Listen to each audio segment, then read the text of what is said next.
Welcome back. We've just finished graphing rational functions by hand. I've got a copy of that here on the right-hand side of the screen. Now let's go ahead and try using the calculator to graph the same rational function, and let's compare our answers. Let's see how we did. So, turning on our graphing calculator, we want to do some graphing, so we'll select the y equals button, and we'll make sure all our plots are turned off. I've got everything cleared out here, and let's go ahead and input our function. Now we can input the factored form of our function if we want to, or we could just put in the original portion of our function. Be careful though, because we're going to divide the entire quantity in the numerator by the entire quantity in the denominator. So I'm going to start by using parentheses. So the quantity x squared plus x minus 12. So x squared plus x minus 12, all divided by, again, the entire quantity of x squared minus 2x minus 15. And close parentheses.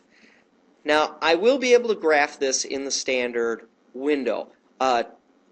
Negative 10 to positive 10 along the x-axis, a negative 10 to a positive 10 on the y-axis should work pretty well for this because I've already factored it. I know what my x-intercepts are, I know what my y-intercept is, so I should have a good idea of the window I want. So I'll just go to Zoom, and I'll graph it in the standard window. And there is our graph. That looks pretty darn good. As you can see, on the left-hand side, as x's grow larger and larger and become more and more negative, like we have here, it looks like we have a horizontal asymptote at 1. And of course that horizontal asymptote only fits for the really large x's. Okay, the x's to the far negative side and to the far positive side. To the right and to the left of my vertical asymptotes. And sure enough, we've got our end behavior, our asymptotic behavior, as we approach negative 3 from the left-hand side, our outputs head towards negative infinity. As our inputs approach more and more negative, we're going to get closer and closer to outputs of 1. And then in the middle part, you can see here as we approach negative 3 from the right-hand side, we head to positive infinity. And as we approach our other vertical asymptote over here, our vertical asymptote at 5, from the left, our graph heads, our outputs head towards negative infinity.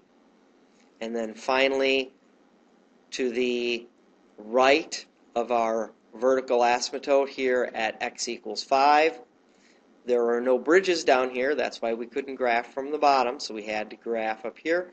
And as we approach 5 from the right-hand side, we head towards positive infinity. And then as our x's get bigger and bigger and bigger and grow more and more positive, our outputs get closer and closer and closer to 1.